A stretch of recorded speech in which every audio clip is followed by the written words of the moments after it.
Hello, friends. Welcome to a new episode of the I Hardly Know Her podcast. I have a very special guest today who I've gotten to see evolve over these last few months to really step into her voice on what she's super passionate about. Our guest today is a healthcare executive, and she is a health and wellness coach and has her own company, Authentic Health and Wellness LLC. And I really enjoy just the dynamic energy of this woman. So I want to just jump right in. Welcome to the show, Annamari Dietrichson. Hello. Thank you, Megan. It's awesome being here with you. It's so good to have you. So those of you listening may have heard about one of the recent events that my company hosted, which is a leadership summit. And so some of the most incredible leaders in the industry were also speaking there. And I have to say, you commanded the stage. It was so fun to see you really in your element. And I always observe the audience while people are speaking too, just because I am curious to see who's really captivating and who's taking notes and all these different things. And as I was watching you present, your energy just really filled this huge room. I mean, it was in a pretty enormous space. And I just want to start things off by commending you on really bringing such a vibrant energy. And I definitely saw people like sitting up in their seats a little more. And it was really fascinating to watch. And of course, your stories are terrific and stuff. So thank you. I think it's easy to do that when you are truly passionate about something, and you have like the skills or the knowledge to back up what you want to say. So it's just been an honor to work with you and to bring that out in me. Thank you so much. Oh yeah, of course. I want to just jump right into that. Like, as you just said, when you are really passionate about something, it's easier to talk about it, right? What drew you to be so passionate about the healthcare industry, which is probably a fairly scary concept for many people? Yeah. And I can give you a very long answer, but I can also give you a very short answer. So I'll give you something in the middle. I had lots of healthcare experiences as a child. I spent so much time in the hospital as a kid that I was homeschooled in the hospital, and I did not have a good experience. And so I had tremendous healthcare phobia my whole young adult life. And I landed a position where I was really working on fundraising and helping a cultural change initiative for a healthcare system. And that brought me into the hospital. Then fast forward, I got into executive leadership, and it was just so sad in 2020 seeing that mass exodus, people that are so passionate about helping others. And to them, this is not a job. It's not a paycheck. That's just a little side bonus that pays the bills. It's truly a calling. And seeing these people burn out and just drop like flies was just devastating. And this made me even more passionate to be in the healthcare industry and to do something to help these people. Yeah. Before we go too much farther, when we're talking like rising the ranks in healthcare, is this something you really had on your radar? Is it something where people just are keeping track of who's doing amazing things? Is it cutthroat? Like, what was that experience for you, and how much is that parallel to like what the norm is in that space? I certainly did not have the norm. So the norm would be, you start at the bottom and you grind and you pay your dues. You do the night shift, you do the long hours, you work your 60, 70 hours a week just to prove that you are reliable, you're there. And I think that leads to burnout. So for me, I had a very different shoe into the healthcare industry. I was actually doing mission work and community development all over the world in third world countries, which is what led me to do a cultural transformation initiative in a health system, which led me really into my healthcare career. So I think with coming into healthcare at an older age, I was already in my mid-30s, really set me apart. I already had a lot of experience and I was already very sure of myself. And I think if you just really have that passion and you do the job of 2 levels above where you're at and not just the job you have right now, you will get recognized. So I had the privilege of having incredible people that surrounded me and that poured into me and into my leadership, and I got promoted pretty fast. So within 5 years of joining healthcare as an industry, which is a very cutthroat industry, I was promoted to a vice president position for a health system. So not just one hospital, but I think we have 9 acute care hospitals right now. So it's certainly, you cannot follow my path. It's not, you can't just go do what Annamari did and be where I am right now. But it's been really to thank the people around me that saw potential in me and created a space for me. And I mean, they created positions for me that wasn't even there, just so that I could continue to expand my influence. So. Oh, that's amazing. That definitely speaks to what you were bringing to the table. And like you're saying, like actually positioning yourself to be doing the roles that are more advanced than the ones that we're in, versus the burnout part of it, right? The spinning our wheels, the getting brownie points for working exhaustive hours. And your specialty is really to help people prevent burnout, specifically in healthcare. So is there, I mean, obviously there's a need for it. So are there still too many people spinning their wheels, doing things the good old fashioned way? And I mean, that's, okay, so am I picking up the right things? Absolutely.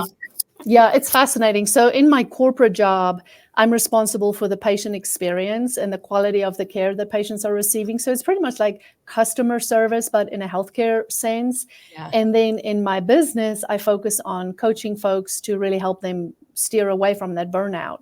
And I can see in my corporate job, just the impact of the exhaustion, the lack of empathy that comes with the compassion fatigue is just wearing people down. And it's such a tough space where we're in right now. I think for so much of the world, we think of, oh yeah, back when it was COVID. In healthcare, that has never stopped. It has only gotten worse. Now, we might not have as many people dying from COVID as we had in those early months, but the repercussions of the staffing shortages, the supply chain, the supply cost, the labor cost, everything has gone up, and it's causing a tremendous amount of strain on the industry itself. And that adds to the pressure on the leaders, which then becomes the pressure on the frontline staff. So it's definitely a huge problem, There is American Hospital Association predicted a year ago that in the next 5 years, so that would be, pretty soon, there will be a 300 million essential worker shortage in the healthcare industry. So if it's already short-staffed and we're going to have even more short-staffed, we're going to have to really change the landscape. And how How does this affect us everyday folks who need access to this healthcare? I mean, that's the scary part. Scary part. I went for a happy hour with a friend yesterday, and we were just talking about what is healthcare going to look like in the next 20 years. And I don't want to scare anybody out there, but it might look very, very different if we're going to continue down this track of staffing shortages and having to produce higher quality at a much lower cost. Something's going to have to give. So I think if there has ever been a time for us to prioritize our own health and make sure that we don't need to use the healthcare industry, now is the time.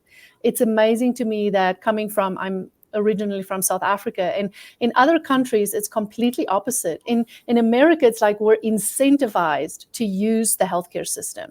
More you use it, the cheaper it becomes, because now your deductible is met, now the care is even cheaper. Where in other countries, in South Africa, for example, you're incentivized by the government to use it as little as possible. And that really pushes you to take care of yourself more and not just rely on, a MRI here and an X-ray there that isn't really necessary. So, goodness. Yeah. Okay, so I'm obviously wanting to share some things, if it's okay that I dive into your personal things, because I was nosing around on LinkedIn just today and saw that you posted about, it says your 1-year anniversary of becoming a U.S. citizen. And absolutely, yes. I love it. Okay, so I definitely want to talk about a couple things here, because you are seeing it from more angles than other people, especially people that are born in the US. And we definitely have people that take a lot of things for granted. And yet we do have some pretty complicated systems that are not super advantageous a lot of the time. So when you've been reflecting on that and having that sense of pride and being like, this is my country and my Thanksgiving, some of those things that you listed off, which I really loved that heartwarming post. Like, where the heck can we be bridging these gaps between, how do we do that when the government's not telling us to be healthy? In fact, they're probably making it so they're all tag teaming in the same deep pockets of healthcare and other issues. Yes, absolutely. Not change it too much, but I'm like, first of all, congratulations. That's Thank really you. exciting. Happy anniversary. Yeah, it only took me like 17 years to get my citizenship, but I can finally call myself an American. Yeah. So I think the first thing, Megan, is don't be discouraged. Because if you look at how much we spend in America on healthcare, and in the developing world, we're one of the sickest nations, and yet we spend more money on healthcare per capita than any other nation, you could just want to put your head in the sand and just forget about everything. So it's important to not be overwhelmed with the reality of our completely outrageous healthcare costs, probably because you pay people like me. But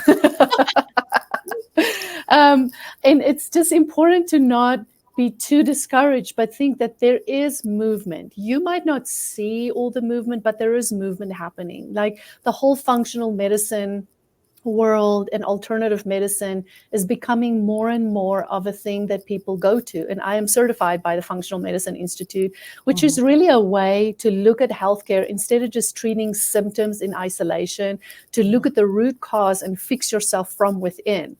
So you fix your own health, and you might get rid of your irritable bowel syndrome and your migraines and your eczema, just because you really fix the root cause and not just slap a solution on a system. And I think once we can start to use these creating health initiatives versus just treating sick, because it's really sick care, is not healthcare right now. But if we can turn that into true healthcare where we prioritize our own health and our community's health, I think we're going to start to move in the right direction. And there's small glimpses of it. Like there is now a CPT code for health coaching, where they're never even, still very few people can actually get reimbursed for it, but it never even used to be a thing that anybody would pay attention to. It's too woo-woo. That's for like the wealthy people or something. But just mainstream doctors are starting to realize, if I want behavior change in my patients, they need a little bit more help. It's not just medicine anymore. So it's this surely is going to take more than one brilliant mind to fix the healthcare system in America. But I think there is hope if we all use our smart brains and stop doing what is causing harm to our bodies. We can collectively make a change from the grassroots. Yeah, I love that. Well, and you lead by example. You're not teaching something that you haven't been willing to do yourself, right? You got to that point of kind of teetering on the brink of frazzledness, to put it lightly, and when you were climbing those ranks, and especially through some of those really difficult, like at the early onset of COVID, because as you said, it's still a big thing for you. Tell everyone, like, what was it for you that made your awareness finally kick you into action to do this for yourself first? Yeah, for my own burnout. So I have, like I said, I've came into the healthcare corporate executive world in my 30s, in my later 30s. And so I thought there was no way that I was going to be that person that suffers burnout, because I've traveled the world, I've done it all, I've seen so much happen around me. Surely I will not be stuck in this. And as time went on, I started seeing how the stress is rising, and here I am gaining the pounds, and here I am not being able to fall asleep at night, or waking up in the middle of the night with a frantic anxiety, or starting to yell at my husband, who surely doesn't deserve it. And even my team at work were starting to say, you're a little grumpy. It's not who you used to be before you got this promotion. And I really had to take a long, hard look at myself and acknowledge that yes, the stress is getting to me. Because for so many of us executives, we don't want to admit it because it shows a sign of weakness. And God forbid that somebody might think that you are not perfect, right? And so we try to hide it all and try to have everything so perfect on the outside. And it wasn't until I really had to look myself in the mirror and say, if I continue down this road, it's going to spiral down into full-blown burnout because I'm already no fun to be around. And I'm no longer as effective of a leader as I was when they hired me for the position. So that came with a lot of guilt of I can't be a good wife, I can't be a good dog mom, I can't be a good stepmom. And now I'm like not even good at my job anymore either. So I had to take it back and say, okay, what is the root cause? And the root cause is really this uncontrolled stress and the cortisol that is elevated and chronically in this high state. And how can I bring that stress down and sustain my physical and mental self to be able to be more resilient and have more stamina and my immune system to be higher so I can withstand this better. And that was really where my personal journey started of I can't just rely on how I used to do things every day. I need to take this serious or we're going to spiral in the wrong direction. Yeah. And once you start, you can't stop, right? So is this something now that you're probably more conscious of it on a daily basis, but what was it like to shift into that space? Was it a little bumpy? Did it take you a little bit of trial and error to figure out what worked for you? Especially to get to the point where you're now helping other people because you've navigated through this successfully yourself. Like what kind of span was it before you like really sunk your teeth into something that felt like, oh my gosh, this is working. This is working for me. Hooray. I would say once I started implementing what I know to work is number one, fix your sleep. You have to have good night's sleep.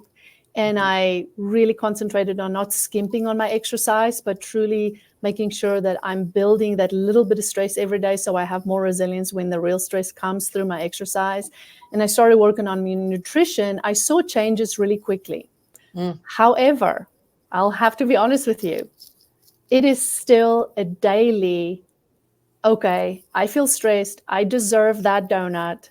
Wait a minute, that donut's not going to get me where I need to be. So it's an everyday working to become the ultimate boss of my brain and be able to control my mindset, to not let the stress hijack my conscious thinking, but being in control so that I can catch those stressful moments and not come home in the evening and be like, it's wintertime, it's dark when I get home, I'm just going to sit on the couch and drink wine and eat chocolate versus I need to take care of myself. I will put my light on my head and put my warm winter coat on and go walk the dogs regardless of how I feel, right? And so it is easier. The more you do it, the easier it gets. But you will always work on winning that battle in your mind with what your brain wants to keep you safe, what your brain thinks is the easy way out and keep you safe, but it's not actually going to get you to your goals. So, yeah. Okay, I love that you call it being the boss of your brain too. So let's stick on that subject for a little bit because it's a big thing. And I know, like as you mentioned earlier, a lot of these types of things have always been categorized as woo-woo and whatever, and yet it's incredibly important that we kind of bring this holistic approach to things, especially with how freaking powerful our brain is, our thoughts. Yeah. So let's stick with that a little bit. What are you seeing that where the most resistance is? I don't know, we'll start there. I have a really bad habit of asking like 7 questions at once. I'm trying to get better at this hosting situation. So let's start first with what are the biggest hangups that you see most often, especially when you're working with either your peer group or your clients? Yeah. Are they the same? Yeah, great question. I think one of the biggest hangups we have is we believe the lies that we tell ourselves. And one of those big lies that I hear more often than any other is I just don't have time to take care of myself. I take care of everybody else. I'm in healthcare. Everybody depends on me. And then when I'm done at my healthcare job, I go do my second shift at home because I'm a mom and a wife and a community member and I'm on the board of the school and da. And so you just keep believing this lie that you don't have time to care for you. And unless you can overcome that lie, first of all, you will not have time for yourself because your mind will start to trick you that this is true and show you all the evidence that you truly don't have time. And so it's not just, first of all, you have to acknowledge it, that this is what you're thinking and that thought is holding you back. Because we all know you cannot give from an empty cup. And if you're going to continue believing that lie that I don't have time, how are you going to get to a point where you can be productive and can be empathetic and can be compassionate and can be that kick-ass girl boss that you want to be, right? And so how do you overcome that? First of all, acknowledge it and say, wait a minute, what if I did have time? Where would I find that time? And then you start to find ways to build energy instead of just make time. Because if you can be more productive at work because you have more energy, more brain clarity, and more focus, you will get more done, which means you might have another hour or maybe another 30 minutes to spend some quality time with your family instead. So that's just one example that I see quite often. Do you actually talk to yourself out loud when you're acknowledging it? Do you write in a journal? What do you do when you notice those thoughts coming into your head? I like to go for a walk. I am not very good at journaling, I'll be honest with you. Okay. I like to journal in my head when my body is busy doing something. So if I'm noticing that I'm starting to get stuck in this, I'm too busy for anything and woe is me, my job is so hard, nobody in the world understands how hard our job is, which a lot of healthcare workers think so. I think there's a lot of other hard jobs out there too, but we sort of think we're like God at the worst off. I'll just be honest with you. Sorry, everybody. And so when I get in that and I start to see a victim mentality come in, I just make sure that I go for a walk, even if it's just right in the building. Take the fire escape and go out the stairs and walk around the building. And just as I walk, it's like my brain has to focus on putting one foot in front of the other, and it can't fight with me so much anymore. And then I tell it what I want it to think. That's so good. And I like that you had a different answer than, like, I want people to know that there's different ways. We have to find what works for us, right? I have a little confession to make. Are you ready for this? I'm ready. Early on when we were first working together, I noticed that you would say sometimes in your presentations that we all have the same 24 hours in the day, which is a common thing that we hear in the world, right? And my brain was taking over in a very negative way on all the reasons why I hated that saying. Because actually this is a recent adjustment. But anytime I don't like something, I try to figure out why that is. I love it. And I really found myself going, all that victim-y stuff. I was like, well, no, the 24 hours isn't the same for a guy who has a supportive wife and the whatever versus the single mom with 4 kids and running my own business and 2 cats and partridge in a pear tree, and I was hearing myself do that in my mind. And because my feathers got a little ruffled on it and seeing just how much you would like joyfully blaze through that topic, I really invited myself to sit with that a lot. So, I feel like processing through and I kind of wanted to share that in a way, the gift that you have given me is seeing how you do it. You are living it. You are proving the methods that you teach. And honestly, I don't like the sound of hearing my own excuses in my brain. It makes me get really annoyed after a while.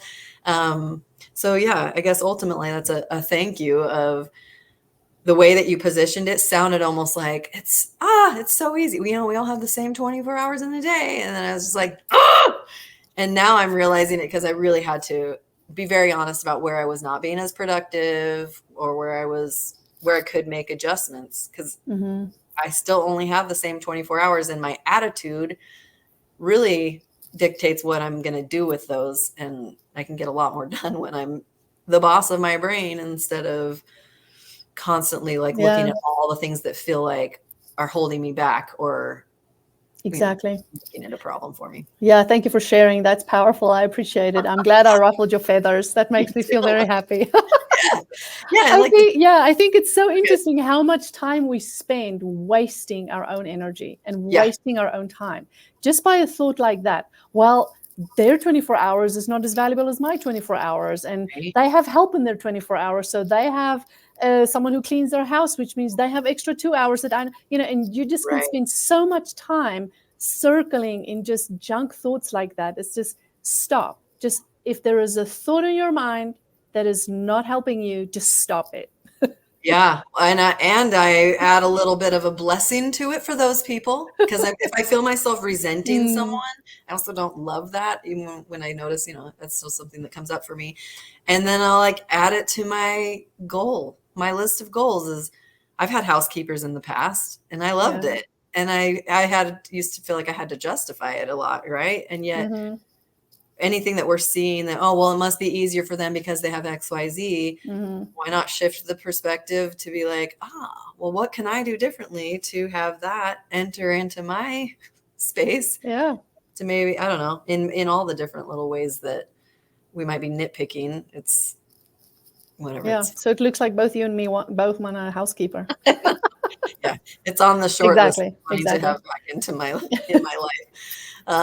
Okay, so we talked a little bit about like your actual action items. When you transitioned into actually coaching other people, what was that journey like? Did you just feel this hunger of, okay, I see the need here, and just decided one day that you were going to start teaching people what you were already activating? Talk to me a little bit about Yeah, great really question. grabbing those reins and starting to serve other people with your skills. Yeah, I think for me, I have coached people for so long because so much of my executive job is to coach people. So the coaching itself has always been natural, and I just love it. There's little that gives me so much joy as to see somebody get it and change their life, no matter what it is. But knowing that in my skills as a health coach, where I got a certification to make sure I really know what I'm talking about, it just is so much more passion for me because I want to see the healthcare industry succeed. And if I can help other leaders keep their passion, keep their joy, keep serving like this is a calling and not just walk around with a cloud over their heads, even more so. So in 2020, after I got my certification, I started my business. And I have no desire to quit my corporate job. I am so passionate about this industry, and I want to continue to pour into it for as long as they'll have me. But I still feel like on the side, I have the capacity because I have the time, I have the energy to coach people. So I developed a program and coaching one-on-one clients in the evenings when I get home from my corporate job, which really gives me a nice switch off as well. I really am not allowed to think about work all day long because I have another thing to go to. And I think that's what I teach my clients too, is those boundaries of your job cannot be your life, because no corporation can love you. The people in the corporation that you work with, you can take with those relationships your whole life. But a corporation does not have the capability to actually love you as a person. So you have to have something else to go to afterwards. So I don't know if that answers your question, but yeah.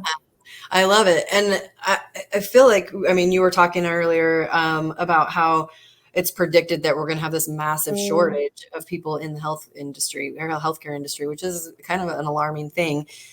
So does this feel like one of those things that is going to help shift it back in the right direction and maybe entice people to find joy in their work again because they're finding joy and balance inside themselves? Absolutely. It's really a matter of how do I help people to build wellness in their whole life, in their career, in their personal life, and not have to just fight this work-life balance all the time, but you are so fulfilled wherever you are, whether you're at work or whether you're at home with your kids or whether you're in bed fast asleep, you're doing whatever you do in that moment really, really well. You will not suffer burnout.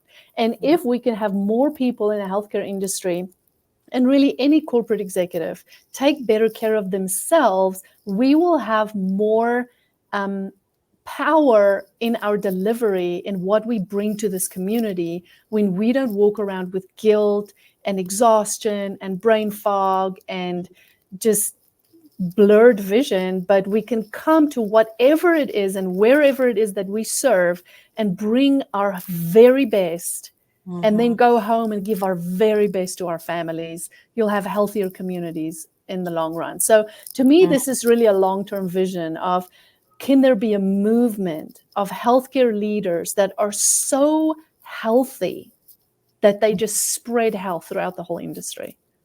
Yeah, I love it because it's almost like what you're teaching in theory would eliminate, not eliminate, but reduce the amount of people who are even needing healthcare. Like in theory, if everybody individually as community members, if we were taking care of ourselves, if other elements in this world around us also invested in healthier options, like for us to eat, or, all those different layers of things, right? It almost feels like it could balance out, though, that hopefully less people are getting in such a dire need that they're having to be in the hospitals as much and have that cycle, which maybe will help buffer the burnout too. I don't know. It feels all interwoven that absolutely it should be, the healthcare space should be a support for everyone making efforts to also be healthy to begin with. Absolutely. Roundabout way to get to that point. I keep wondering, where did everyone go when there was a mass exodus? Where did they go? Do you know, like, what kinds of jobs they went to? Or are you allowed to talk about things like that? Oh my goodness. It's so interesting. There is a tremendous amount of bedside nurses that went into traveling positions. So the travelers, we definitely need them. A lot of people started traveling in their own town. So imagine getting paid traveler rates, which is, they get paid a lot of money, especially during COVID when we had all the government support for paying extra for travelers. And you sleep in your own bed every night and you get traveler rates. And then when that contract is over, you just go back to your old job because they're short-staffed anyways. So I think travelers was a big thing, but we had a lot of people early retirements. So you had a problem of early retirements where they're just like, not dealing with this, not ending my career in this way. I'm just going to stop now before it gets worse. You had people completely change industries altogether. And a lot of people started side hustles, side businesses, decided that, I'd rather make it work on one income versus a 2-income household. So some people just cut back. Then, of course, our younger generation is not that focused on building the perfect little American dream with a white picket fence and the dogs and the cats and all of that. So they're willing to earn less at a much less stressful job because their whole goal is not to make this amazing 6-figure income. So I think it's a big, we've just seen a tremendous shift in our culture in just a few years. And I think it's impacting this mass exodus, and not just they called it the Great Resignation, right? And then they called it the Great Reallocation, where it's just, you just go get another job, like something completely different. Like go work in a bank all of a sudden, or just go start a daycare center. People started doing the craziest things right out of healthcare. That's fascinating. I just thought, the thought occurred to me. And it's wild because we don't, we all have our own little lens that we're looking at everything through, and to imagine what it would even be like to be in the hospital. Like thankfully I somehow never got COVID. I had family members and friends, the whole 9 yards, and know people who passed and all the things, and just kind of balancing from the people I did know in the healthcare industry and listening to what they were experiencing and like the other challenges and the resistance. And boy, it's been a whirlwind of a few years of people just making different choices. I don't know. I'm like, where do I just let this peter out into some awkwardness? But it's just so fascinating to me, the enthusiasm you have in the industry, and recognizing really what the battles are that you guys are up against, because it is interesting to see the younger generation totally taking different paths. Maybe it's because I follow those Instagram accounts and I'm like, what would that be like to just have a renovated Volkswagen bus and travel the country and visit national parks and have hundreds of, But is the industry changing at all internally to where there will be a different kind of appeal to people to come into it? Or Yeah, is it going to be that's hard a habits tough to break? question. That's a tough question. I don't want to be negative about my own industry, but healthcare is kind of known to be a late adopter. We are not super innovative when it comes to things like work from home, etc. So a lot of healthcare industries still, even if you can 100% do your job from home, we expect you to be in the hospital. Because the nurse is supposed to be there, so you that do the data should be there too. And I think a lot of people are starting to kind of push against that. And we will have to make a change at some point where we kind of catch up with the times a little bit and be more innovative. I think there's so much that we're doing right now that is extremely labor intensive that can be done through other means, whether it's AI or better equipment or better software systems or whatever that might be. But it's like we'd rather invest crazy amounts of money on staff than to actually update our systems. And I think if we don't do that fast, we're going to be left behind in the dark ages, and the rest of the world are going to be far ahead of the healthcare industry. So, yeah, I mean, there's definitely some pockets of brilliance in the healthcare industry in terms of innovation. Even my organization has done some amazing, groundbreaking things to help improve the health of people using AI and things like that. But I think it's not mainstream yet. And it will need to be if we're going to retain this new generation and stay in touch with the times. Oh, for sure. This brings to mind, actually, one of my childhood friends that I grew up with works for a local hospital here in town as like the director of a newer department from a couple years ago. They started an innovation department.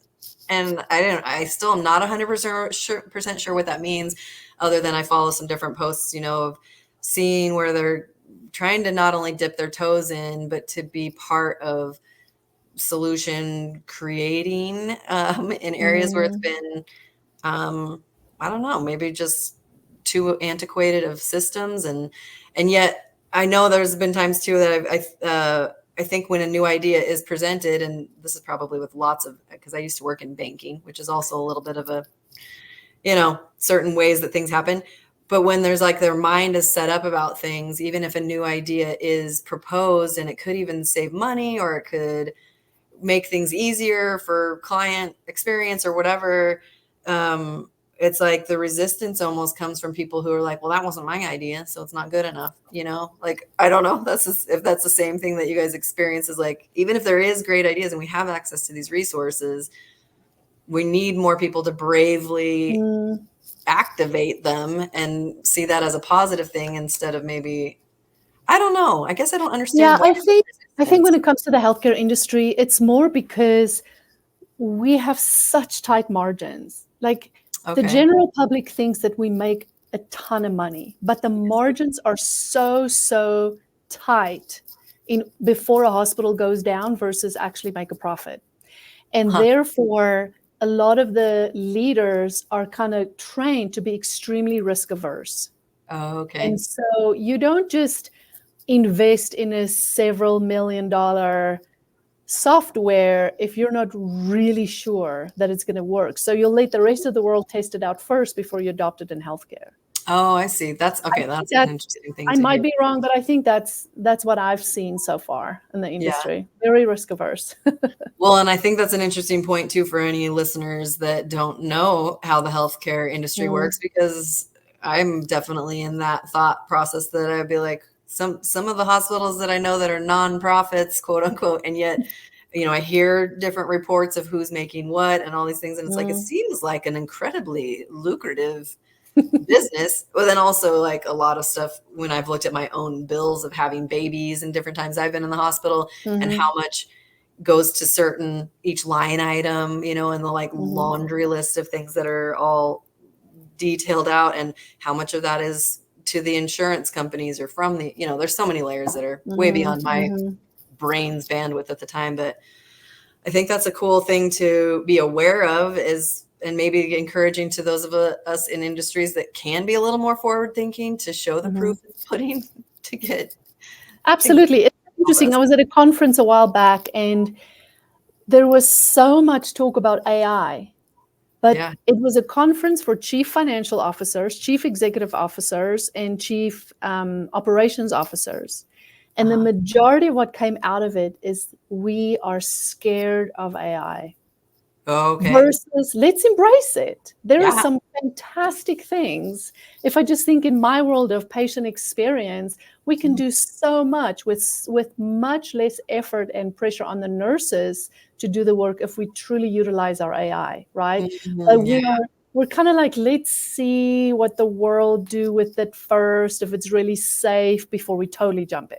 Yeah. And I think we might miss out if we do that.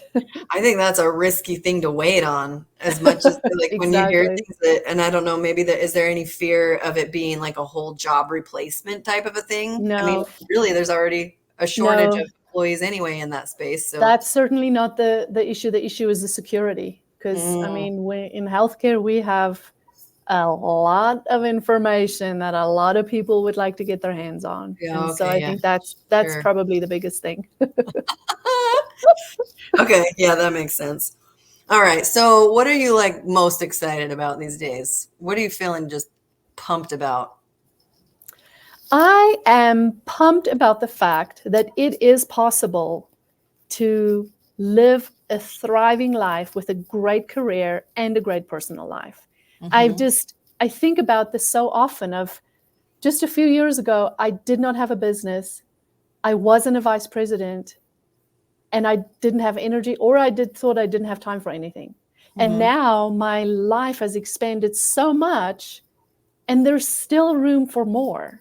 Yeah. And that just makes me so excited. And I'm excited for 2024 because I believe we're going to see some great things happen, especially in the healthcare industry. We're over the biggest bump of our whole world has been ripped out from under us.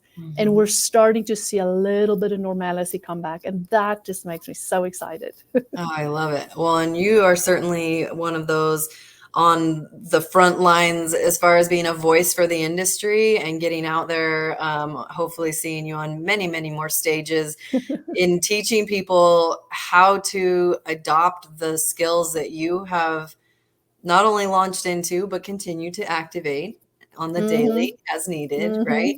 And I think that that's really cool because we do live in a really unique world where we can have all of these options. We can balance the hobbies or the side hustles or the whatever we want to call them and having a thriving career for a company or however we want to choose to mix and match. And I think seeing you as a champion of doing that and inviting people into your space to learn from your wisdom is going to be a pretty cool thing to continue to watch. Thank you. And just a shout out to the USA, because I don't think I could have done it without this country backing behind me. Seriously. This is it's an amazing country. I'm so glad to be an American. Sometimes we get so used to the drama around us, but so many people in the world would love to have that USA passport. So don't discount what this country is offering you to be able to be everything you can be.